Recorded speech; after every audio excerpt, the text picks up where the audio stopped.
Hello, folks, and welcome back. It has been a while since we've gotten together for a spooky story, but here we are together again for our usual brand of scary story here on this channel. You can see the cat onesie is back just because it's that kind of day here. How were your holidays?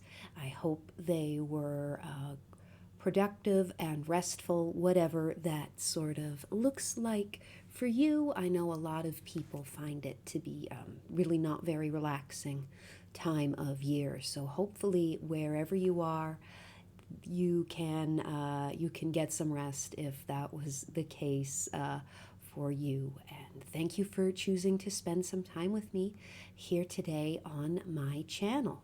So we are back with Edgar Allan Poe for this video, and I think I've mentioned before it took me a while to warm up to Poe.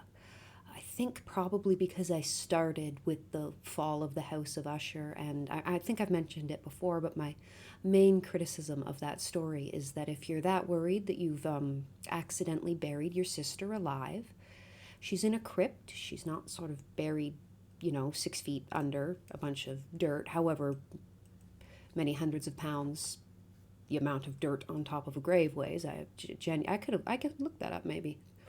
Seems like kind of an interesting party fact, but you know what I mean. She's in a crypt with a door, and you have the key. You can go and unlock it.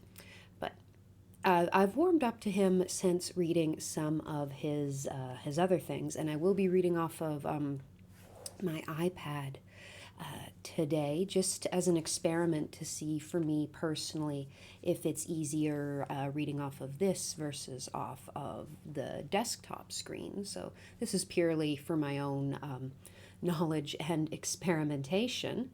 But I will be reading for you something called The Oval Portrait. So it's a little bit of a shorter one, and there are some place names, I believe, in this that I may mispronounce, but as you know, I always apologize in advance profusely for any misspeaking that I might do on these spooky stories. So before we get into it, just our usual warning on this channel that these are Victorian, well, this one's really Victorian, 1850, so that's almost, right at the midway point there. Midway point? No, when did she take the throne? Well, mid-century point, you know what I mean. As such, they may, as Victorian and Edwardian stories, they often contain attitudes about race, gender, religion, sexuality, what have you, that are rightly distasteful to modern people. And if that doesn't sound like your cup of tea, feel free to close out the video right now. Also, the things that give rise to spooky stories tend to be tragic and upsetting circumstances. And again, if that doesn't sound, pardon me, cat hair on my nose. I was giving him a bit of a snuggle earlier, against his will, but still. So again, if that doesn't sound like quite your cup of tea, feel free to not consume the content and find something else that is more to your liking. Is that all the usual stuff? I think that's it. That sounds like it.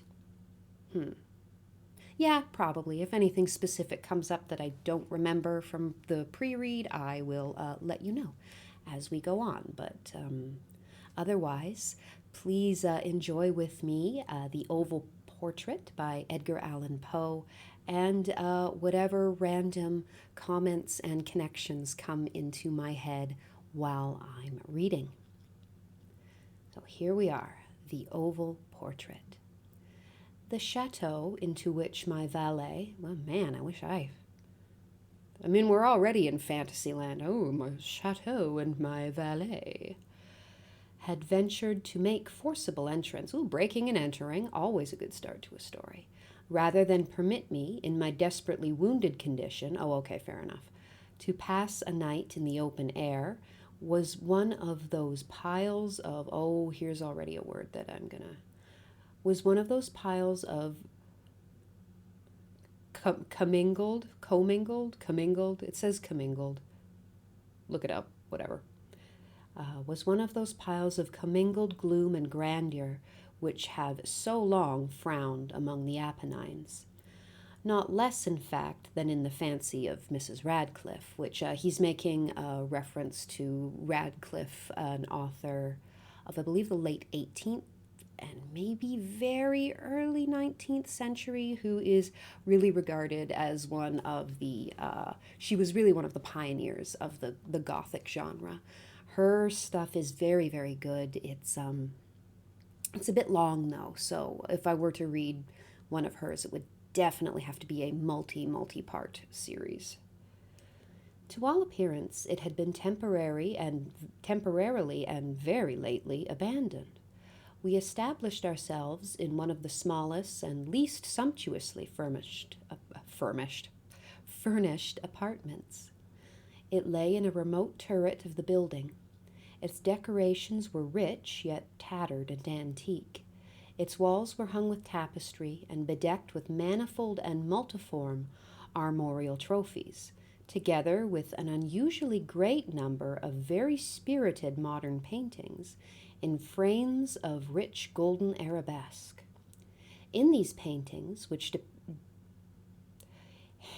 pardon me, I am really not making a good start this time.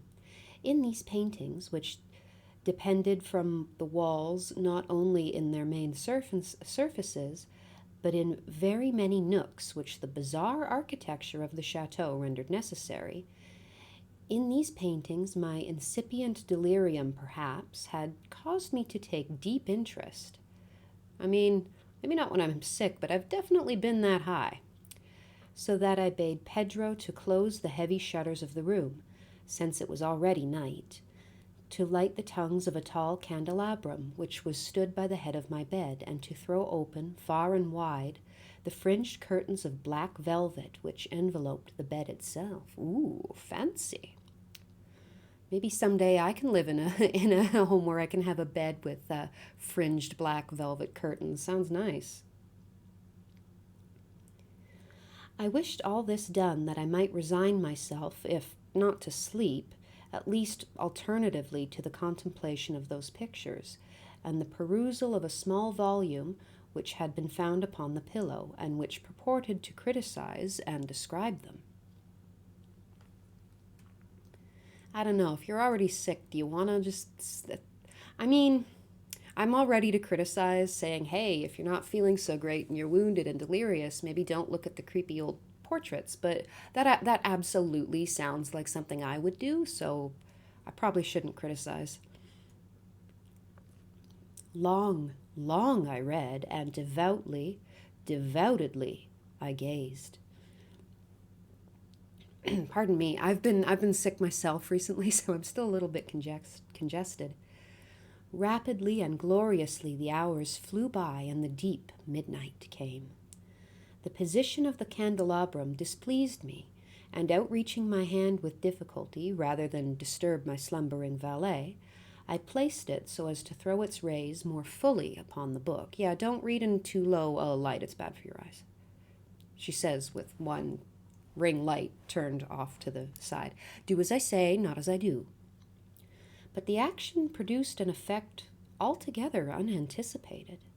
The rays of the numerous candles, for there were many, now fell within a niche of the room which had hereto been thrown into deep shade by one of the bedposts. I thus saw in vivid light a picture all unnoticed before. It was the portrait of a young girl just ripening into womanhood. I just don't, I can't say that I'm altogether fond of that expression in ripening into womanhood. It's not. It squeaks me out a little bit. I think it's kind of weird and creepy, and not in a fun, ooh, we're playing with a Ouija board kind of way. More as in a, I should check some sort of registry to see if your name is on it kind of way. I glanced at the painting hurriedly and then closed my eyes. Why I did this was not at first apparent, even to my own perception. But while my lids remained thus shut, I ran over in my mind my reason for so shutting them. It was an impulsive movement to gain time for thought, to make sure that my vision had not deceived me, to calm and to subdue my fancy for a more sober and more certain gaze. In a very few moments I again looked fixedly at the painting. That I now saw aright I could not and would not doubt, for the first flashing of the candles upon that canvas had seemed to dissipate the dreamy stupor which was stealing over my senses, and to startle me at once into waking life. The portrait, I have already said, was that of a young girl. It was a mere head and shoulders, done in what is technically termed a vignette manner, much in the style of the favorite heads of Sully. The arms, the bosom, and even the ends of the radiant hair melted imperceptibly into the vague yet deep shadow which formed the background of the whole. The frame was oval, thus the name, richly gilded and filigreed in Moresque. I don't know what that is, you can Google it. As a thing of art, nothing could have been more admirable than the painting itself, but it could have been neither the execution of the work nor the immortal beauty of the countenance, which had so suddenly and so, I always have trouble with this word, and so vehemently moved me. Least of all could it have been that my fancy, shaken from its half slumber, and probably all the drugs, if we're honest, had mistaken the head for that of a living person. I saw at once that the peculiarities of the design, of the vignetting, and of the frame must have instantly dispelled such an idea, must have preserved even its momentary entertainment. Sorry, I totally misread that. Must have prevented even its momentary entertainment. Thinking earnestly upon these points, I remained for an hour perhaps, half sitting, half reclining, with my vision riveted upon the portrait. At length, satisfied with the true secret of its effect, I fell back within the bed. I had found the spell of the piece in an absolute lifelikeliness of expression which, at first startling, finally confounded, subdued, and appalled me. Maybe it's got kind of what we call the uncanny valley effect. That sort of sounds like what's being described here. With deep and reverent awe, I replaced the candelabrum in its former position. The cause of my deep agitation being thus shut from view, I sought eagerly the volume which discussed the paintings and their histories. Turning to the number which designated the oval portrait, I there read the vague and quaint words which follow. She was a maiden of rarest beauty, and not more lovely than full of glee. And evil was the hour when she saw and loved and wedded the painter. He, passionate, studious, austere, and having already a bride in his art. She, a maiden of rarest beauty, and not more lovely than full of glee. All light and smiles and frolicsome as the young fawn, loving and cherishing all things, hating only the art which was her rival, dreading only the palette and brushes and other untoward instruments which deprived her of the countenance of her lover. It was thus a terrible thing for this lady to hear the painter speak of his desire to portray even his young bride. But she was humble and obedient, and sat meekly for many weeks in the dark, high-turreted chamber where the light dripped upon the pale canvas only from overhead. But he, the painter, took glory in his work, which went on from hour to hour and from day to day. And he was a passionate and wild and moody man, who became lost in reveries, so that he would not see that the light which fell so ghastly in that lone turret withered the health and spirits of his bride, who pined visibly to all but him. Well, isn't that always the fucking way? Yet she smiled on and still on, uncomplainingly, because she saw that the painter, who had high renown, took a fervid and burning pleasure in his task, and wrought day and night to depict her, who so loved him, yet who grew daily more dispirited and weak. And in sooth, some who beheld the portrait spoke of its resemblance in low words, as if of a mighty marvel, and a proof not less of the power of the painter than of his deep love for her whom he depicted so surpassingly well. But at length, as the labor drew nearer to its conclusion, there were admitted none into the turret, for the painter had grown wild with the ardor of his work, and turned his eyes from canvas merely even to regard the countenance of his wife. And he would not see that the tints which he had spread upon the canvas were drawn from the cheeks of her who sat beside him.